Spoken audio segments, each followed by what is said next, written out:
All right, just gonna do a little sound check here. Grab my headset. Where is it? Oh, it's on my head. It's a good place for it. Always a good place for it. If you guys are tuning in tonight, our moderator is following on Espresso Shots live page and on YouTube. So if you wanted to comment tonight, by all means, feel free to comment. We're just waiting on our guest tonight, but other than that, everything is good. You want to say hi tonight, Mr. Moderator? We actually have Joe Mama with us tonight. What's up, Espresso Shots crew? I'm going to give you a little bit more volume there, unless you can speak a bit closer. How are you? Pretty good? You might just want to bring that mic a little bit down. Right? I can do that. Just a bit, so I don't have to crank you up too much. Alrighty, looks like we got about 4+ minutes before we go live. We are talking tonight about a living wage in Ontario, and we're waiting for our guest, who is the communication coordinator for the Ontario Living Wage Network, which is a federal non-profit organization, and they advocate for a living wage for employees. So if you or someone that you know is in that minimum wage boat, and you want to kind of chirp in and let us know what it's like trying to get by on a wage.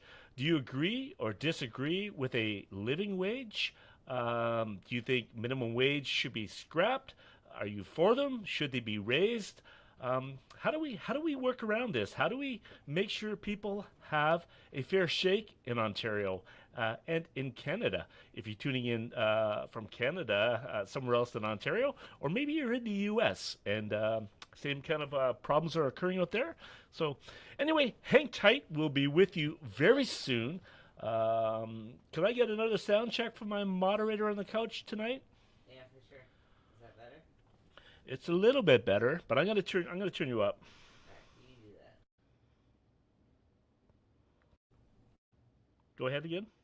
Yeah, can you hear me? Is that better? Keep going. Hello, hello. Hi. I am moderating currently. Hello. Okay. Yeah. Yeah, I could. There's a switch on the side of your mic there. Let me just adjust you up a bit here. Just go ahead again. Yeah? That's better. Alright. All right. We got got some volume there now. So, all right. So hang tight. We'll be right with you guys.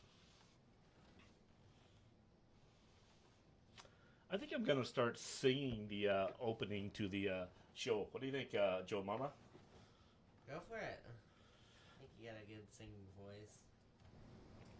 Oh, thank you. You're welcome.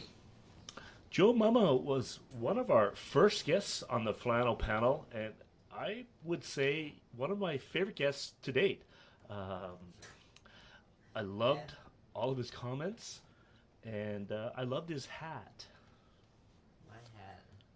Oh, yeah. That's a good hat. It was a great hat.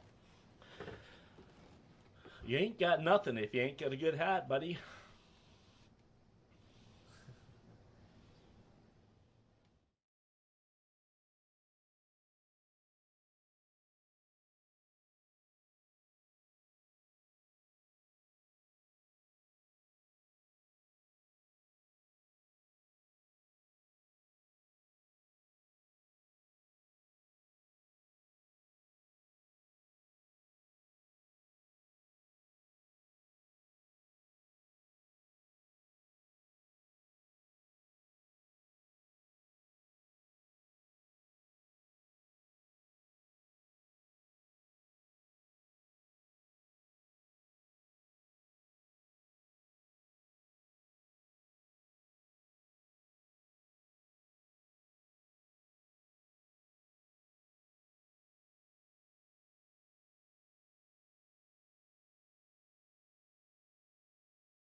Espresso Shots Live podcast is not and should not be viewed as a news source. While I often discuss current events and cite sources that are both conventional and unconventional, once again, the views expressed on this show are that of one man, myself, and the guests that join me. This show is primarily designed for entertainment. Enjoy. I don't know that anybody's selling out. I think if anything, maybe they're buying in a little bit. Hey man, we might not be everyone's cup of tea, but somebody wants a good cup of tea.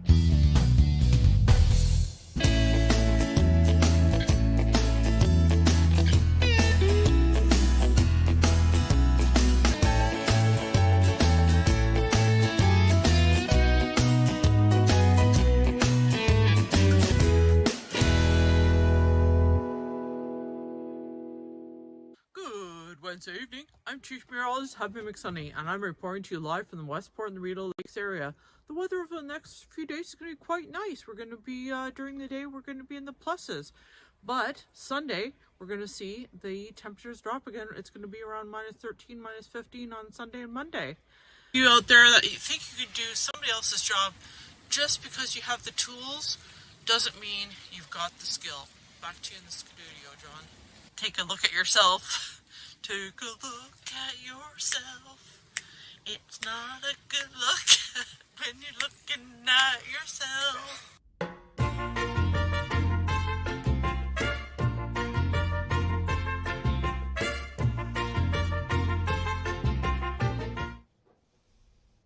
All right, welcome to Express Shots Live. My name is John. We have a show lined up for you tonight where we're going to talk about living wages in Ontario. My guest has just joined me, so I'm going to go get him, and I will be right back. Just give me 1 second. Mr. Moderator, keep them entertained for a moment. All right, sounds good. How was the Espresso Shots crew doing? Type something in the chat. Tell me what's going on.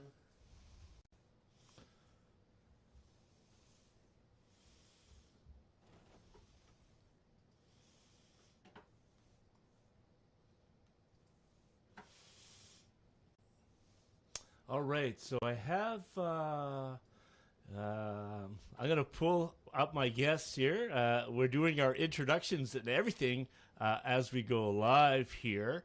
Normally I chat a little bit ahead of time, but Craig, can you hear me? I can. How about you? Oh, I can hear you perfectly, man. Nice. How are things? Oh, they're quite well. I mean, I'm pretty lucky. I live in Ottawa, but I live outside of the downtown core, just out of the west. So, I'm doing okay. Yeah. How about yourself? Crazy times. Well, we live in the beautiful village of Westport, Ontario. So yeah, we're pretty fortunate out this way. It's generally a bit quiet this time of year, but with Family Day weekend coming along and Valentine's Day coming along, we're optimistic. Nice. You got all your Valentine's Day shopping done? I'm looking to begin that on Monday morning. Perfect. So, without further ado, who do we got here? We have Greg Pickerthorne, communication coordinator for Ontario Living Network, which is a nonprofit in Ontario here. So, Greg, why don't we start off by clarifying the difference between the provincial minimum wage that's monitored by the ESA and then a community-specific living wage, such as what you guys offer? Sure. So it's Craig Pickthorne, and it's the Ontario Living Wage Network. And we're I'm so happy to be here to speak to your audience and to be on this podcast is tremendous. The difference between the living wage and the the politically mandated minimum wage is that ours is a calculation.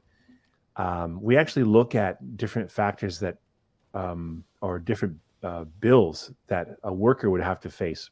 So in your area, it's like childcare, shelter costs obviously are huge. Food and transportation. We also look at other factors that we can all agree that are essential to live, such as a internet access, cell phone plan. Sorry about that. No problem. and various things like clothing, and even modest vacation. So you look at all those factors, then you actually add in as well. You factor in any relevant government taxes, transfers, or benefits. What you get when you're done with that calculation is an hourly wage that an adult working full time must earn in order to make ends meet. So that's what the living wage is. I find that a lot of people are actually that we talk to are surprised when they find out that the minimum wage is not a calculation at all. The minimum wage is set, somewhat politically and arbitrarily. It's not a reflection of the real costs that it takes to live in the area that I'm speaking to right now, which is I guess Kingston, Lennox, Addington, and Yeah. Frontenac. And so we calculated the living wage for that area in just last year. We released the living wage rate at $17.75. That was released last November in 2021. Yeah, and we're in the Rideau Lakes area, and I think I believe we're set. I thought it was 18.25, but around that $18 benchmark. So yeah, so a living wage defined a worker that what they need for housing, food, and essentials. So now you guys define yourself as a network versus a group or a certification. How do you work in that network to get things done or to get these messages out and to get business on board? Yeah, so it started out that there was groups that were doing living wage calculations the way that I just described, but they were doing them slightly differently all over the province. They got together in about 2016 and decided, hey, you know what? We should actually synchronize our efforts and make sure that the calculation is done in a consistent way across the province. So they became the Ontario Living Wage Network, and then through the years we became more formalized, became a registered nonprofit, and one of the things that we do basically two things really. We conduct calculations across Ontario. We actually have 27 living wage rates across Ontario right now. And the other thing that we do is we certify and recognize living wage employers. So people that pay a living wage, they actually enter into a legal agreement with us. There's a license agreement that we, that holds both parties to account for the different obligations. But one of the obligations that an employer must fulfill to maintain certification with us is that they pay everyone at least a living wage. And here's the kicker: it's not just now; it's actually into the future. So any living wage increase that happens, and they do increase every year, they must track those increases year over year. They have a time frame to do it, 6 months. Almost always, it's very rare that they go the whole 6 months. Most living wage employers know the increase is coming, and they track it as soon as we release it. So it's not just now, but it's into the future. So that's the way that the network works. Okay, so if you're saying the increases could happen within 3 to 6 months, would an employer have an idea that if they're at 17.75, that within 60 months it could be at 18? Is there some sort of gauge, or is it just waiting to hear what the network determines, and then that's what the wage is set at? No, so the I just wanted to make sure that I had the living wage rate correct there. Okay. For Kingston, 1775, and so no, they have it's codified in the agreement that they sign with us. It's 6 months to increase to track that any change to the living wage rate, that they always go up. It's just a fact. So, and they, like I said, they know that that's coming. Yeah. How many members do you have right now that are kind of certified, if you will? Sure, yeah. I can say absolutely. There's 445 certified living wage employers in Ontario right now. And I'm somewhat embarrassed that I didn't have this up before. That's but I can okay. actually tell you, I can tell you how many are in Kingston, and give you that background. But there's I'll tell you something. We're signing up living wage employers at a rate that is faster than before the pandemic in 2019. It continued throughout the pandemic. It plateaued in, when the province declared a state of emergency in 2020 and throughout the summer. But then in the fall, it picked back up. And now we're in, the winter of 2022. We're signing them up at a faster rate. So people really are recognizing that there's just concrete benefits to paying more than the legally mandated minimum allowable by law. They're doing that at a rate that's forcing us to contemplate adding additional resources to our network because we have to try to keep up with the demand. I can't believe that government agencies just pick a number out of the air. I thought they were organized. I thought these government agencies knew what they were doing. What do you say to business owners? A few years back, Kathleen Wynne, Liberal leader of Ontario, pushed very hard, very quickly for a $15 minimum wage. I'm one of the guys in the restaurant industry that says, are you insane? You're going to break our backs. And I wasn't for it at all. It's like, it's crazy. It's too much. The cost of everything is so much. Going back, I made some notes here. Going back in '86, minimum wage $4 an hour. 1991, the GST comes along. Now the GST is generating $40 billion a year in revenue, things that we have to now pay on top of our wages. So as business owners, as employees, it's very difficult to get by with the costs of living. So it's amazing. So what do you say to business owners? It's like, there's no way I could do this. I mean, I can hardly get by now.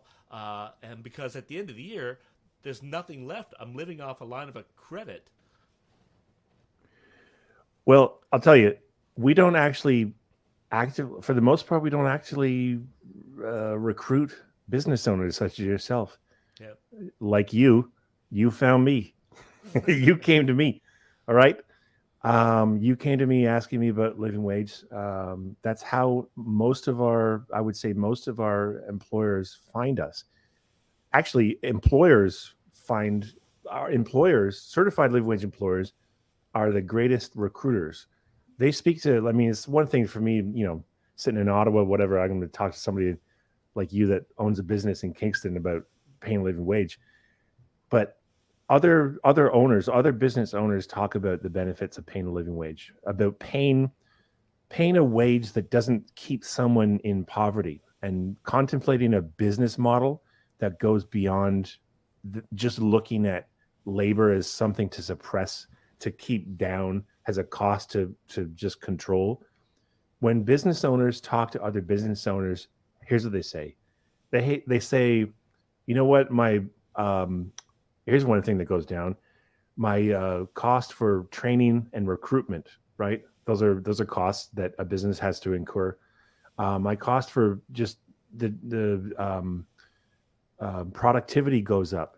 The people don't have to hold down multiple jobs just to make ends meet.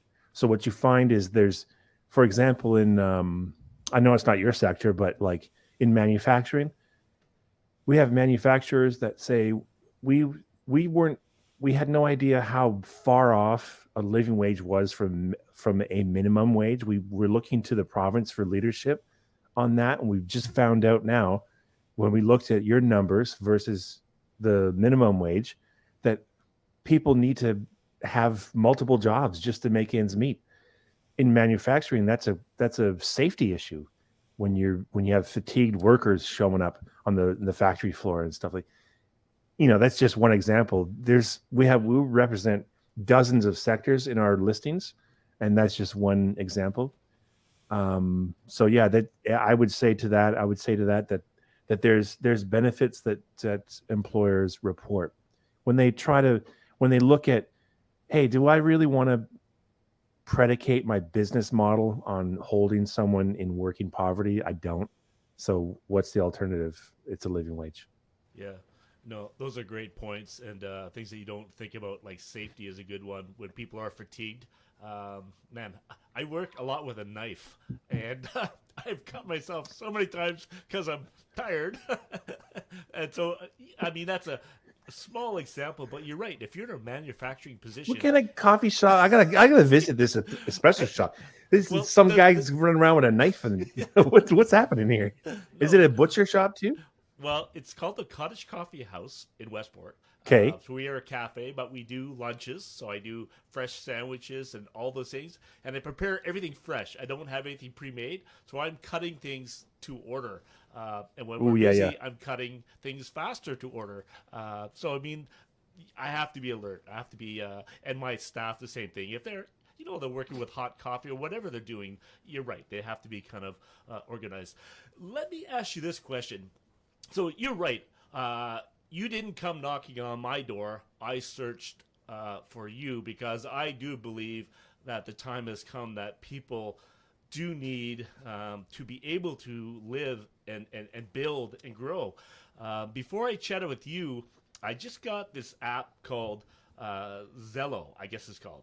And it's basically a CBC trucker format because I was just curious what was happening in Ottawa. And I asked the question, what's a fair Yep. living wage? And I got two responses back. $20, $19. The one girl said $20 is what I used to need. She now obviously does very well, and she makes closer to $70. But she was able to kind of move up because she was making a decent enough wage to start that she can do those things. And it's very hard to get ahead of poverty when you're in it. You can't eat well. You're eating foods that are cheap, whether it's craft dinner or low-end fast food stuff, not from the Cottage Coffee House, but from other restaurants. It's hard to get ahead. It's hard to get out of it, right? Yeah, exactly. And it just comes down to John, what is work for if but to make ends meet? I mean, if you work full time, you should be able to make ends meet. I mean, what else are we doing out here? It's like Yeah. that question that you hear people say. I mean, I suspect you're a little bit similar to me in that you haven't been in a job interview in a little bit, like what I mean.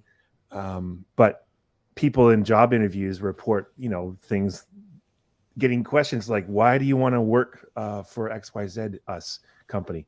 Well, it's to be able to make ends meet. I mean, that's the whole point of working. Simple, That's at the core of what the living wage is about. We're supposed to be able to cover our bills, and not for nothing, but there's a lot of employers out there that are really surprised at how much different it is, the minimum wage versus living wage. So, for example, in your neck of the woods, there, it's a $2.75 difference per hour. So, right. if you were making a living wage versus someone making a minimum wage, that equates to over $96 a week. You're short $96 to be able to make ends meet where you live. I mean, that's significant. That adds up month after month. What are you going to do? Get another job or start making these horrific choices that we hear of people making between, paying rent and buying food or childcare or something like that. So Yeah. most business owners do not want to be a part of enabling working poverty. I believe that. Yeah. No, I agree 100%. Do you think there's any responsibility on the governments, whether it be municipal, federal, or provincial, to play a role? I mean, I know they set a minimum wage rate that's looked after by the Employment Standards Act, but are there some responsibilities? I mean, the cost of living is so high, and the wages are part of that formula. But municipalities, provincial governments, is there any onus on them to make things reasonable for people? Well, I think that the answer to that is actually, it's pretty complex. So I'm trying to like think about that carefully because I want to give a valuable answer. I will say, just in an effort to stall while I think of what to say, the the calculation that we just did in 2021 was, we had a massive monkey wrench thrown into our calculation work because the province decided to subsidize childcare spaces.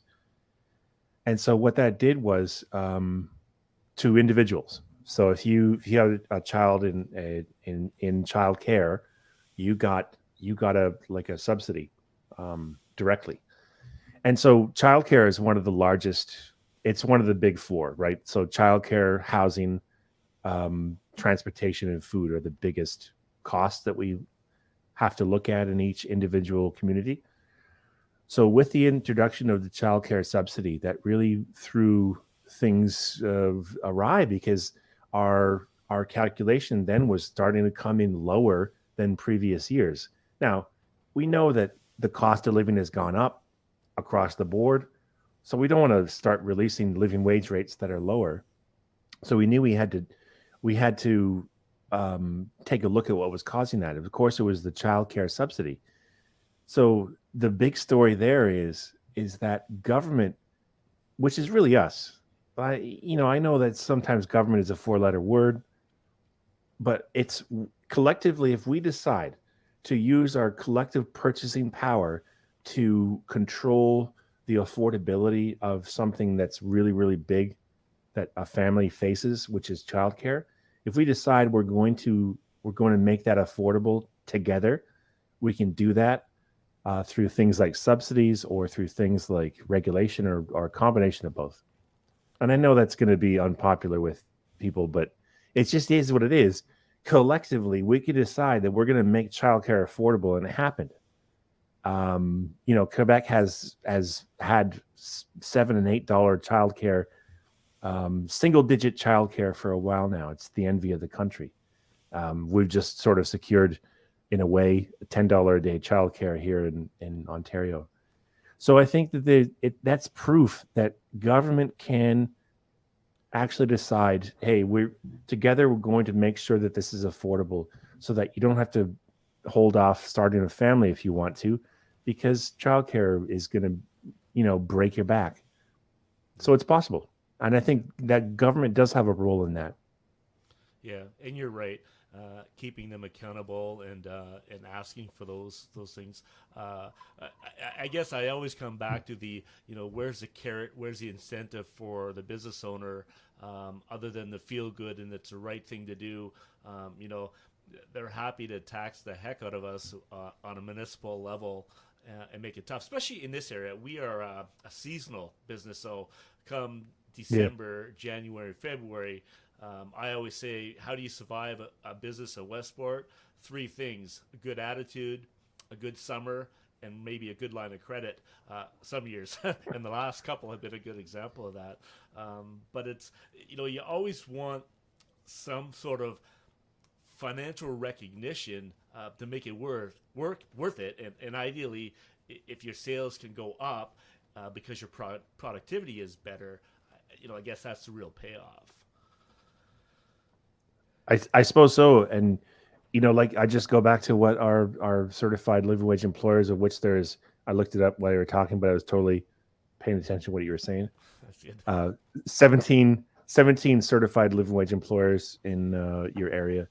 Well, good. And, they just report things like lower turnover. I mean, and especially now since the pandemic, we've seen employers having difficulty recruiting people, or conversely, in the service industry, which is your sector, employers are reporting, well, I'd like to get rid of gratuity, or I'd like to pay my employees more, but how do I communicate that to the wider public so that they can be sure that where they're going is doing business with a good employer? And so certification with us is a good way to do that, because we're a totally independent body. We don't take any government funding whatsoever. We're supported by the employer fees that we collect from certified employers.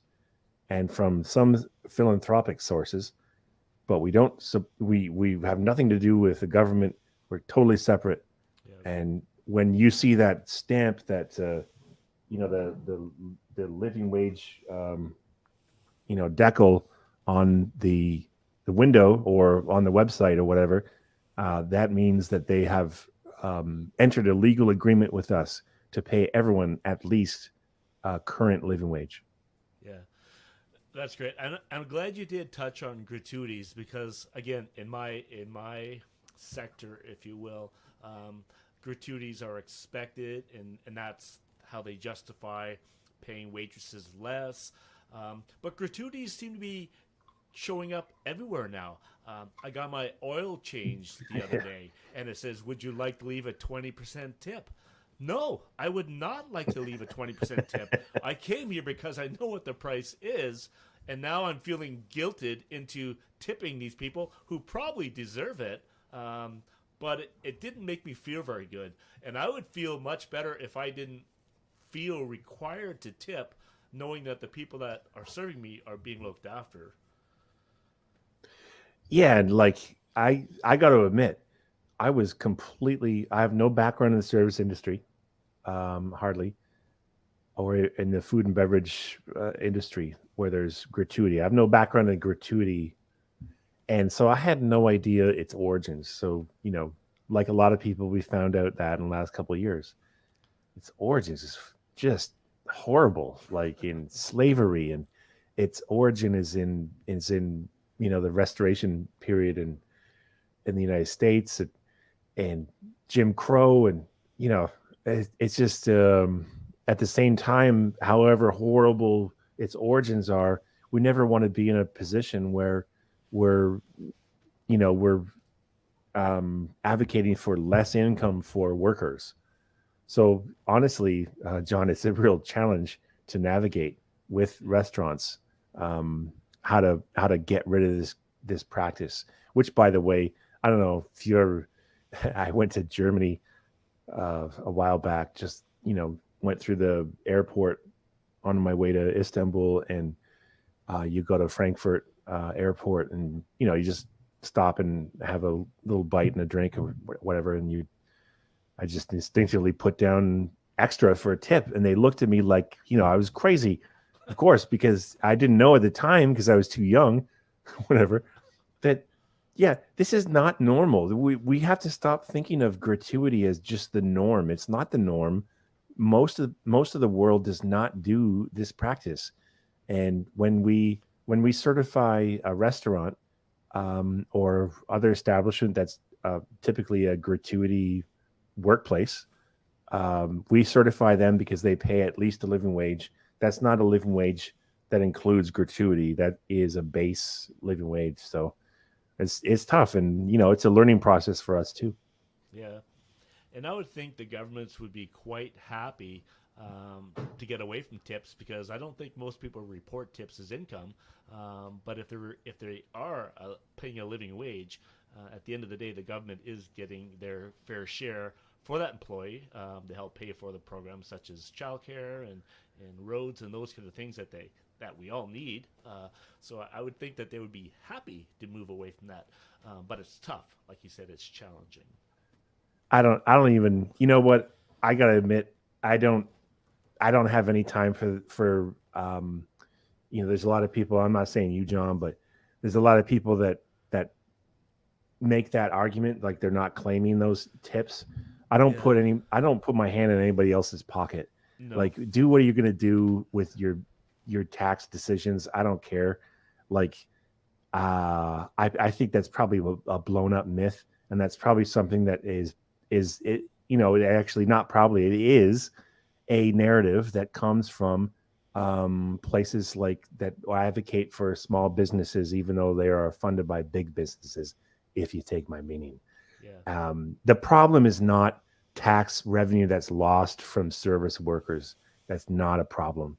The problem is businesses, especially big businesses, whose models are predicated on working poverty. That's the problem.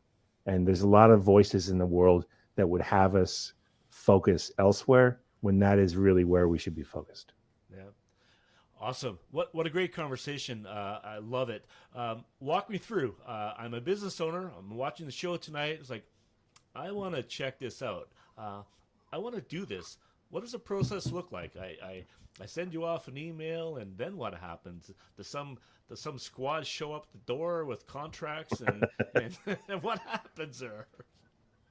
No. What happens is you go to OntarioLivingWage.ca.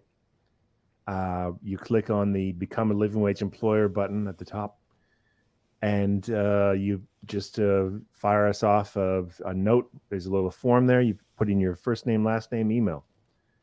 If you want other details, that's cool too. We'll get back to you. Someone will contact you to evaluate whether or not you qualify. Oftentimes, people do right out the gate. Obviously, there's in that website, OntarioLivingWage.ca. You're also going to find an employer guide that will say all the things that are expected of you and all the things that you can expect from us. We want to celebrate you as a living wage employer. We want to make sure that you're really, really findable and accessible as a living wage employer. We have a directory. So that means that if someone was in, Kingston, they would want to find where is I want to go have a beer at the a living wage certified pub. They could find that. So these are the things that we offer certified employers. And the process is pretty easy if you already qualify. Now, sometimes if it's a larger employer or maybe an employer that has contracts, like employment contracts that are ongoing, we offer a tiered implementation program, because we know that it's all full-time, part-time, and contract staff have to be paid at least a living wage.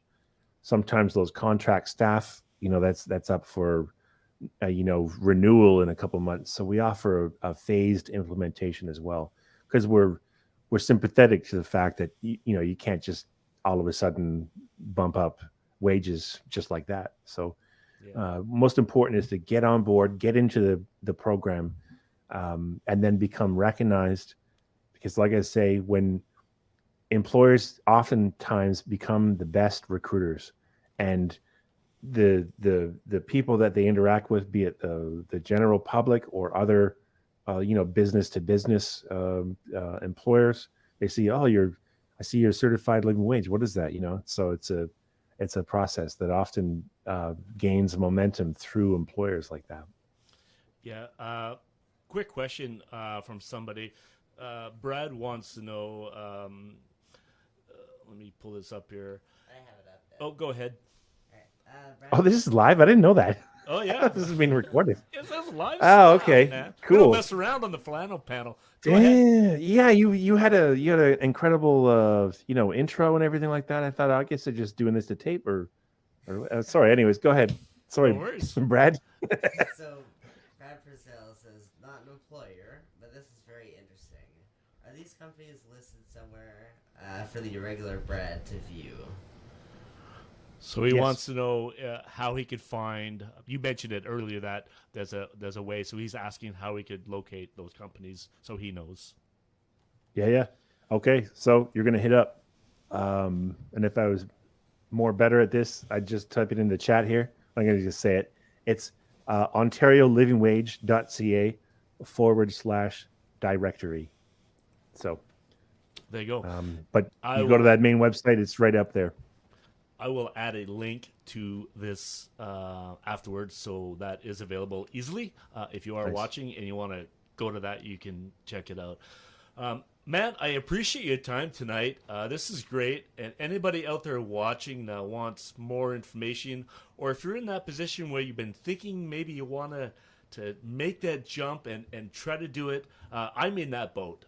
I'm in that boat where I'd like to be able to do this.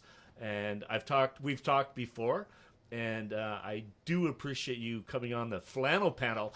What happened to your flannel shirt tonight? I thought you'd come up with like a big lumberjack shirt on it. I know, man. And plus, Ottawa has a great tradition of lumberjacking and logging. I'm not far from Ottawa River, where there's probably still submerged deadheads right there.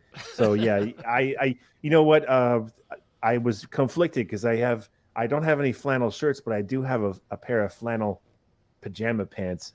But I thought that would, nobody want to see that. So Buddy, I apologize, but no worries. I got my moderator's got his hand up. He's got another comment. Go ahead. So North Crosby Bob on Twitch, he says, "Are there any living wage stores in Westport or Rita Lakes?" Did you hear that? Yep. Yeah, I did. No, they're only in the city of Kingston proper.